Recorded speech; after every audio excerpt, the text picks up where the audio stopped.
much. And we are having a meeting, a very important meeting with the, I would say, the greatest bankers in the world, the most important banks in the world, financial centers, and having a good discussion. We're discussing the economy. We're discussing how it relates to jobs and all of the things that are happening right now with the virus that we've become so familiar with. I'll be making some decisions. I've already made some decisions actually today, but I'll be making some other ones that are very important. And I thought I'd let the press in to hear some of the wisdom from the folks in the room. And maybe, Brian, I'll start with you. And Brian's the chairman, and he's the man at Bank of America. Highly respected. Everybody in this room is at the highest level, highly respected. Brian, please. Thank you, Mr. President. Thank you for bringing us together. The CEOs of the large banks here want you to know that because of all the work done on the capital, liquidity, and all the things as we look forward to uncertainty due to the virus and oil price changes, we're very strong and capitalized. We are in great position in terms of liquidity, capital, and strength. But most importantly, we're doing what we do best, which is helping our teammates, importantly, but also our clients and our small business customers and our medium-sized business customers continue to have access to credit. All of us are providing relief to any customer that has an issue of being out of work for the virus. The things we've done in every natural disaster that's occurred in many years. And we tell you that up until the last couple of weeks, the activity has been very strong, and it's still strong. We're still seeing people spend money. We're still seeing people go out. Small business loans are continuing to grow. Auto loans are growing. Mortgage loans are obviously very strong. But the real key is we're well capitalized. We're here to help small businesses, medium-sized businesses, the core American economy run, and to help our consumer clients really weather the storm in case they're directly affected by this. Thank you, Brian, very much. I think as part of that, Mr. President, I think it's important to recognize a few things. One is building off what Brian said. This is not a financial crisis. And the banks and the financial system are in sound shape, and we are here to help, part of it. I think second is when we look at what's going on, in many ways we're going at several challenges at the same time. We woke up, or we went through Sunday in a precipitous drop in oil prices, and we needed to deal with that when the market opened on Monday. Clearly, Corona is front of mind for everybody, not just here in the U.S. And I think the market's going through a period of trying to get price discovery, and I think also trying to figure out what is the intermediate and longer-term health of the economy. And I think what we saw is some fears on the back of those, and some talk about potential recession on the back of those. And I think the market's going through a discovery phase of really trying to figure out what earnings are going to look like and where valuations should be. I think the good news is that the markets have performed in an orderly way. The infrastructure that supports the markets, I think, has held up through some pretty good tests. There's been some strains along the way, but I think it's held up well, and it's been orderly. And as Brian said, from the banking perspective, we're here to help. We want to provide liquidity. We want to lend to our small businesses. We want to be supporting our consumer clients. Well, thank you very much, Michael. That's true. And I think prior to the coronavirus, it was just all go. The numbers were fantastic, and we don't even know what the numbers are now. We'll have to see. The numbers from a week ago were great, and from 2 days ago were great, but now we're hitting a patch, and we're going to have to do something with respect to getting rid of this virus as quickly as possible and as safely as possible. Our number one priority is the health of the people of our country, and so we'll be making most likely a statement. I'll be making a statement later on tonight as to what I've decided to do and what our country will be doing. Charlie, please. Mr. President, the only thing I would add to what Brian and Mike have said is just first of all reiterate that we are all here to help. That is what our institutions do. We're all in a position to do it. And I think we're being very, very thoughtful about how we can do that for both consumers, small businesses, as well as the companies that we deal with. I think we're all encouraging any of our customers or clients who are having any issues to make sure that they talk to us. We're all developing programs to ensure that as they and the employees and their customers go through this situation, that we're there to be a source of strength. whether it's to help them through issues with their fees, payments, or to be there to lend, because that's what great. we do. I'm glad you're saying that. That's great, because there may be some of that, frankly, more so than you've been used to for the last 3 years, right? It could happen. David? I appreciate, Mr. President. I'm glad to be here with my colleagues that run these other institutions. Most of what I would say would echo what's been said. The banking system is in good shape. The virus obviously poses unique challenges, both for policymakers and for businesses, large and small, operating across the country. All businesses are very, very focused on their people and taking care of their people. As part of the banking system, we're looking to help businesses, large, small, individuals, any way we can, and are making the same steps and taking the same steps that these other institutions have spoken about. And so we'll get through this, but it's going to require some navigation on the part of all of us, and we're focused on doing our part. I think we're going to get through it very well. And we'll be doing a lot of additional work with small business, as you know. We're going to be adding many billions of dollars, and we're going to be making lots of small business loans, as the banks are too. So we'll be, do you have anything to say about that? Yes, of course, but first I'd like to thank you, Mr. President, for being so aggressive and very specific about protecting the health and safety of our employees, and I'm very encouraged by the leaders in this industry that are thinking along the same lines about their employees and their community. But I'd like to point out that SBA has the authority currently with $18 billion to provide loans with the support of all the lenders in this room.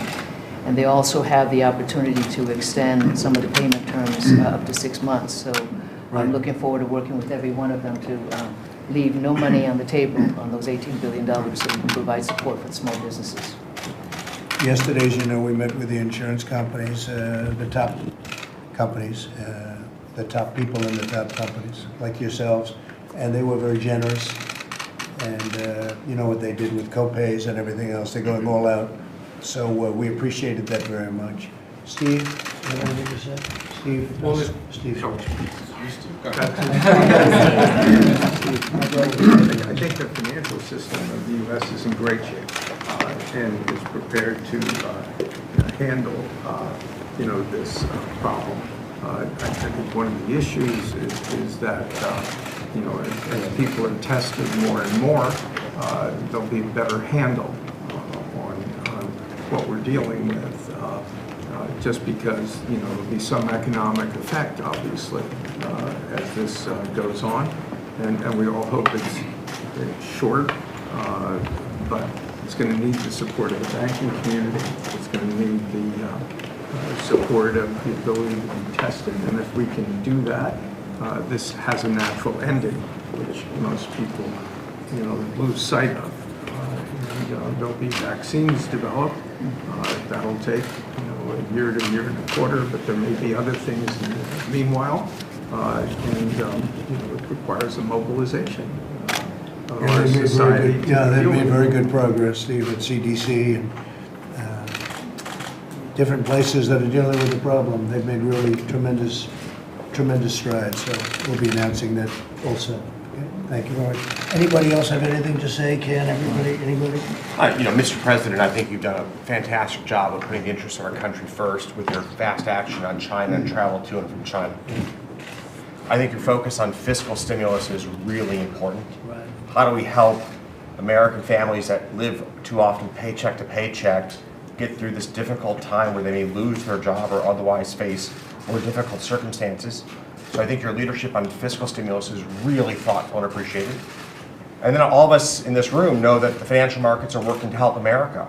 The interest rates changes that we've seen both in the Fed and in the bond markets create an unprecedented opportunity for Americans to refinance their mortgages at a dramatically lower rate, which is really good for American households, or to have the opportunity to buy their first house or a new house for their growing families.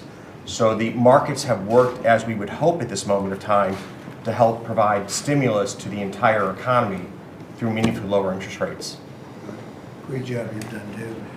Please. Mr. President, Gordon Smith, And JP Morgan Chase. how is Jamie doing? Jamie is doing well. Say hello to him. I will, All right? I will, for I sure. hear he's doing fine. He's making great progress, Good. so thank you. Thank you very much for asking. So the bank has very rigorous resiliency plans, both in the United States and around the world. All of those are underway right now. All of our plans are designed, obviously, to protect and help our people and to protect consumers and small businesses. We'll be there with forbearance plans. We'll be there to waive fees for consumers and small businesses who are under stress. And I think a very fair question is, are we still lending? And over the course of the last 40 days at JP Morgan, we've extended $26 billion worth of loans to both consumers and small businesses. And that's, as I say, over the last 40 days. We looked a little bit at at Seattle, which has been a center of the virus, and economic growth is still continuing. So we see it's slowed down significantly.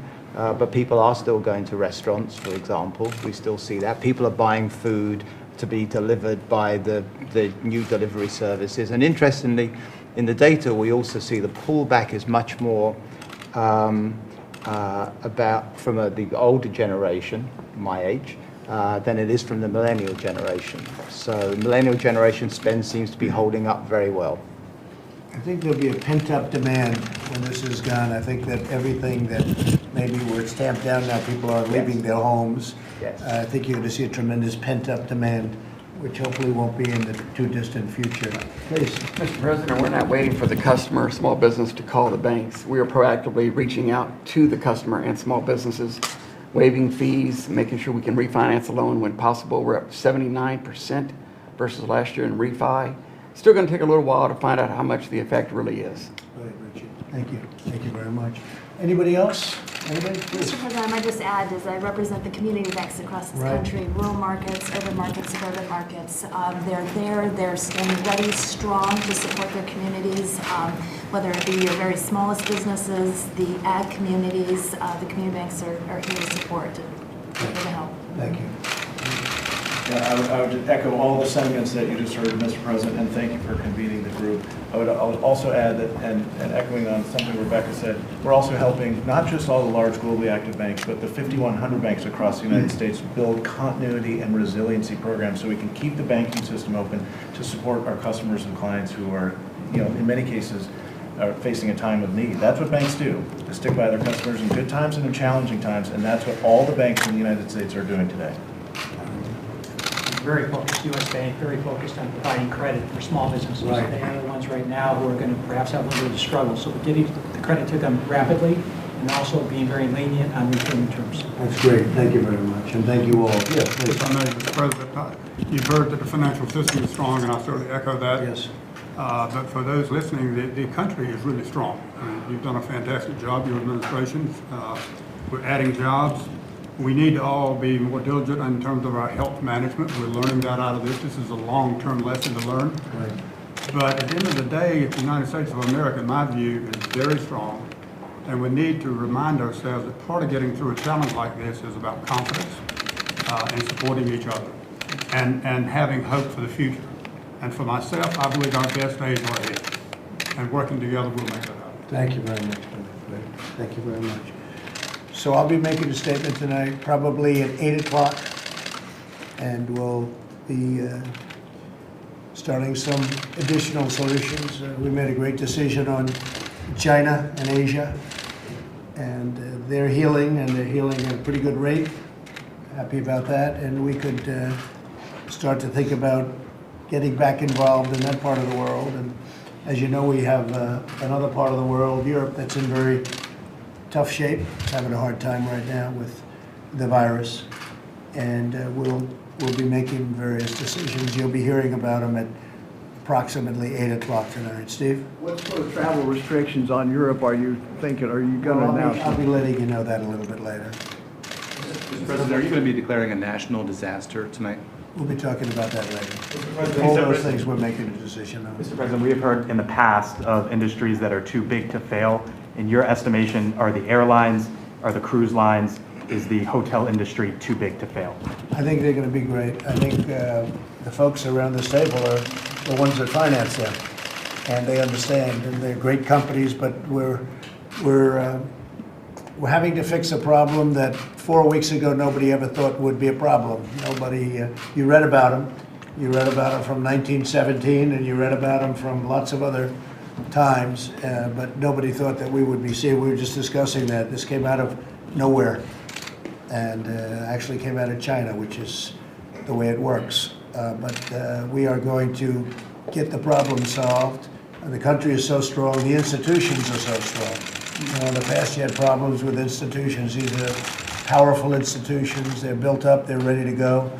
And I know they'll be helping their customers during the short-term period. We think it's going to be a short-term Do you mind if we period. ask the CEOs what they think a sort of stimulus package or measures might need to be made as a response? I mean, it's actually a very good question. I was going to ask it myself. If you've been hearing about the various forms, Brian, of stimulus, very different forms of stimulus. What would you say would be good, appropriate under these circumstances? I think the first thing is to add fiscal stimulus in a time of stress is the absolutely right answer. I think anything that gets out to the most people. And so keeping people who are become underemployed or unemployed due to this, haul on their wages or somehow supplementing that through unemployment and other types of programs, we think is a key thing. Because if you keep the broad group of American people with cash flow and money to buy goods and do things, the economy will be strong, and those individuals will have other people we should take care of, no question.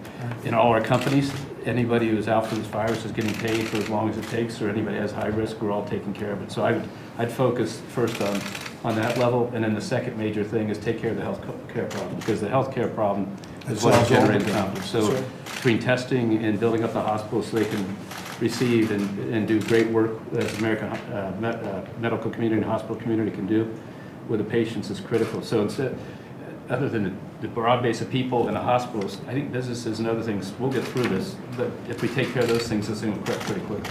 If we get rid of the problem quickly, everything solves itself. We don't need stimulus, so that'll be good. But we are talking about various forms of stimulus.